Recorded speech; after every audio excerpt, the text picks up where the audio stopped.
अस्सलाम वालेकुम दोस्तों। एक केस जो है ये आया, यही जो केस है आज का सवाल भी है कि जी मेरे हाथ की हड्डी दोनों, रेडियस अल्ना दोनों फ्रैक्चर हो गई थी। उसके बाद प्लेटिंग हो गई, तो उसके बाद जैसे ऑपरेशन हो गया, प्लेटिंग हो गई, तो क्यों कर वो नहीं जुड़ सकी अभी तक। तो चंद पॉइंट्स इसमें बड़े अहम हैं, वो मैं आपको बताने की कोशिश करूँगा।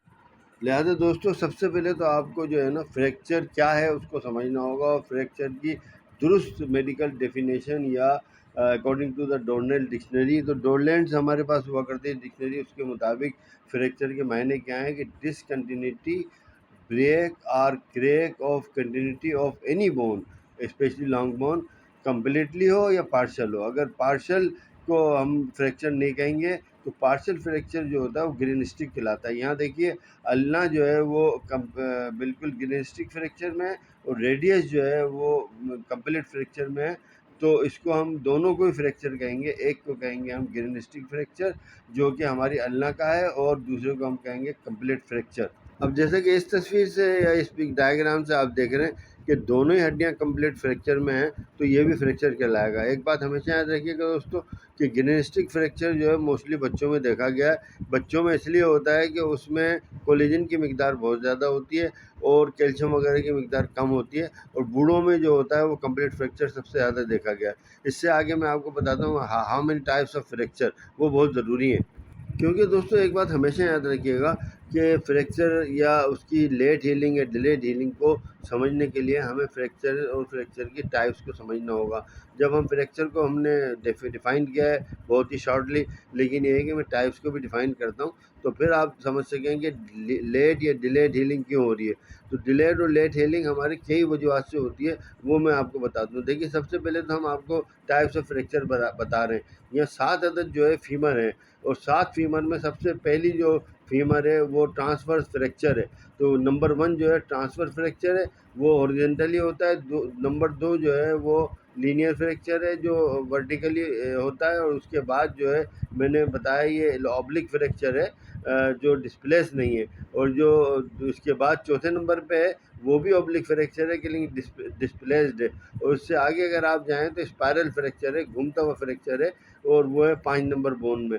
और 6 नंबर बोन में दोस्तों मैं आपको बता दूं कि ये ग्रीनिस्टिक फ्रैक्चर है। वो एक तरफ से देखें थोड़ा सा क्रैक है, दूसरी तरफ से कंटिन्यूटी मौजूद है, लेकिन ये फ्रैक्चर है, इसके ग्रीनिस्टिक फ्रैक्चर कहते हैं। ये मैंने आपको बता दिया क्यों होता है इस, और बूढ़ों में क्यों कंप्लीट फ्रैक्चर होता है, ये भी मैं आपको आगे चल के बताता हूँ। देखिए, इसके बाद जो 7वीं बोन अगर आप देखेंगे तो उसमें कम्यूटेड फ्रैक्चर है। कम्यूटेड फ्रैक्चर सबसे कॉम्प्लिकेटेड और सबसे पेचीदा फ्रैक्चर होता है, क्योंकि इसमें जो है बोन टुकड़ों में बढ़ जाती है, छोटे छोटे पीसेज में बढ़ जाती है, फ्रेगमेंट्स में बढ़ जाती है। और वो हर फ्रेगमेंट बिल्कुल ऐसे जैसे कि कोई कांच का बर्तन जब टूट जाता है, तो हम उसको जोड़ने के लिए उसके एक एक टुकड़े को उसके पजल की तरह या मोमे की तरह उसको एक एक जगह फिट कर रहे होते हैं, बिठा रहे होते हैं। जब तक वो राइट वे में अपने तमाम एजेस के साथ नहीं बैठेगा, तो वो दुरुस्त तरीके से शेप में नहीं आएगा।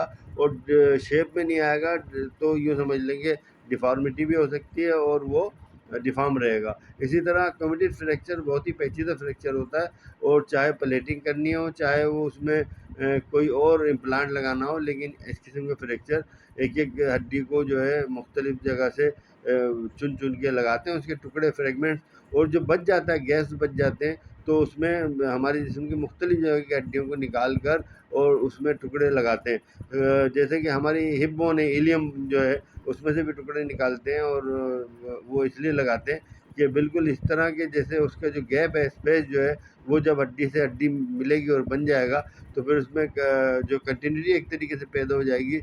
ब्लड सर्कुलेशन का सिलसिला चलेगा, क्योंकि पेरियोस्टियम उस पर आ जाएगी, और वो इस तरह जो आसानी से जल्दी से जुड़ जाएगी। डिलेड फ्रैक्चर दोस्तों इसी वजह से होता है कि अगर दो हड्डियों के दरमियान गैप या स्पेस या खला रह जाए, तो फ्रैक्चर डिलेड होता है। तो ये एक अहम वजह है। इससे आगे अब और मैं आपको बताता हूँ। देखिए दोस्तों, जब भी किसी की कोई बोन टूटती है, फ्रैक्चर होती है, हड्डी टूटती है, तो उसके हील होने में बहुत सारे फैक्टर होते हैं, और कई फैक्टर होते हैं उनमें। जैसे कि मैंने आपको बता दिया कि जो है हड्डी को जब जोड़ा जाता है, तो हड्डी से हड्डी का मिलना ज़रूरी है।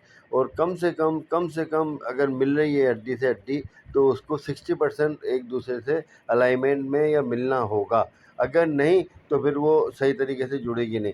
एक बात याद रखिए कि हड्डी को हड्डी पे रख दें तब भी जुड़ जाती है। अब फैक्टर जो होते हैं डिलेड हीलिंग के, उसमें देखें, एक तो सबसे पहली बात तो मैं आपको बताऊं कि एज है, जेंडर है, और उसका रेस है, यानी कि कुछ लोगों में जो है डाइट बहुत अच्छी होती है, कुछ में जो है डाइट पुअर होती है, तो डाइट है और बहुत सारी चीज़ें। मसलन क्या हमने हड्डी को जो है बिल्कुल प्रॉपर्ली अलाइनमेंट में रखा है और उसको इमोबलाइज भी किया, यानी कि बिल्कुल सख्ती के साथ उसकी फिक्सेशन कर ली है। क्या पेशेंट को कोई क्रोनिक इलनेस तो नहीं है, कोई खुदा ना खास्ता उसको डायबिटीज़ या कोई ऐसी चीज़ तो नहीं है, उसका विटामिन D3 की कमी, कैल्शियम की कमी या इस तरह की कोई वीकनेस तो नहीं है। और भी बहुत सारी वजूहात में वहाँ का इन्फेक्शन, जहाँ सर्जरी या ऑपरेशन हुआ है, हड्डी टूटी है, वहाँ का टिश्यू का इन्फेक्शन या बोन का इन्फेक्शन, ऑस्टियोमाइलिटिस वगैरह, डिलेड